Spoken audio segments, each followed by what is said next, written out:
Okay, you came here for Super Nintendo? We're gonna have to avoid that for a second because we have to go to the past. That means we're going back to the Atari, Intellivision, ColecoVision, and other systems from back then. That's back in the 1970s and early 80s. Everything is a lot simpler. I can't really say much about this era because I never really was a part of it.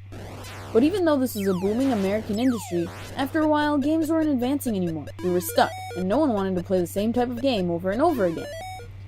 Graphics weren't getting any better, the sound was the same. We wanted more. You were lucky if you had a tune. Eventually, America's gaming industry was dying because people expected something, but they weren't getting it.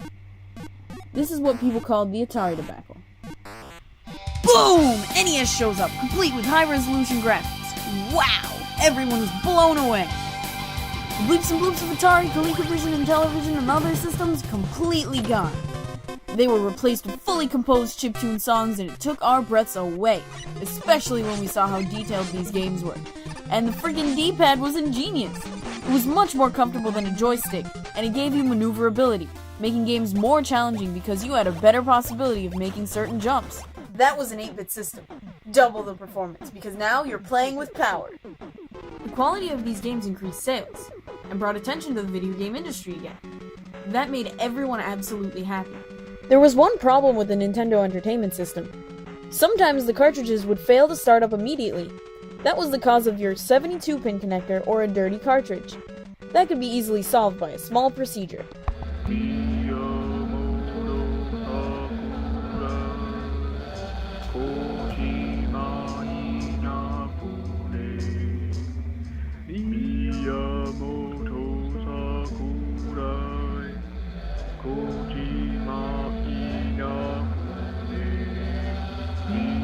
If that doesn't work for you, you can simply take the cartridge and blow into it. But don't do that too often because you might corrode your pins. The Nintendo Entertainment System left a really big impression. It was intense. So intense that it opened up a whole new generation, which we were waiting far too long for. That's when Nintendo decided to take it a step further with the Super Nintendo. If Sega never showed up, Nintendo would still be making games for the NES, possibly for 2 or 3 more years. But because Genesis does what Nintendo don't, they had to move forward. This is what makes Super Nintendo amazing. The controller. You no longer have to worry about those NES controller corners digging into your palm.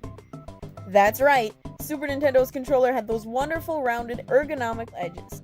4 new buttons! Your thumb had 2 more buttons to choose from. And what's even better is that not only does your thumb have an added set of buttons, but now you get to use your index fingers to do the work too. This made things even easier, like switching in between weapons in Mega Man, or being able to block in Kirby. Back when I was younger, handheld gaming revolved around AA batteries. Games back then didn't have a backlit screen.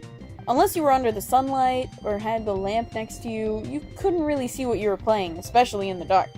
Now about the batteries, you couldn't pause and change your batteries if they were about to die. Unfortunately, if that was the case, you'd be really upset, because chances are you probably wouldn't make it to the save point in time and you'd lose all your data. It was a little tedious back then. Then suddenly the Super Game Boy came out. What? Only on the Super Nintendo can you enjoy your handheld classics in full screen. It was brilliant. No more batteries, cramped hands, eye strain. It was all there. Now, most importantly, the graphics and sound from the Super Nintendo blew the NES out of the water, which was really as expected for a next-gen console. Nintendo took everything that NES did to stop the Atari debacle and made it that much better. See this parrot? Thanks to Wikipedia, I have a great example of what I mean. You can put this parrot and translate it to the NES graphics and the Super Nintendo graphics. You can really see the difference. On the Super Nintendo screen, the parrot looks almost exactly like the original picture. It might be a little lighter, still, that's a great improvement. The sound on the Super Nintendo was so much better than the Nintendo Entertainment System. This is because it had 3 more sound channels. The NES had 5, while the SNES had 8. You can really hear the difference here. Now, what really separated Super Nintendo from the Genesis was Mode 7. It starts off with a grid. It doesn't look like there's anything special. You add a texture, and suddenly you're in a 3D world.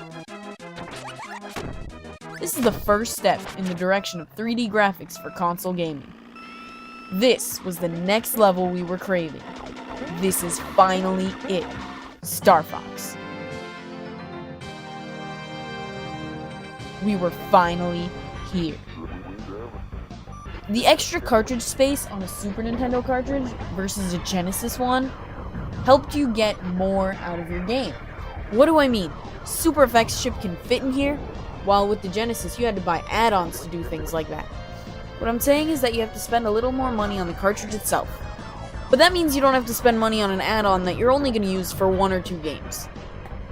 Now why would I bring your attention to all of this? Think about it. Right now, we're in the same spot as the Atari tobacco years ago. Things aren't really improving. A lot of the games out there are first-person shooters. Graphics can't get any better. You can't get any better than orchestrated music either. So what are we gonna do now? We need something to hit us hard and bring us forward. But what could that be? PC gaming is pretty far ahead. But will it be PC gaming? Will consoles die out? Who knows?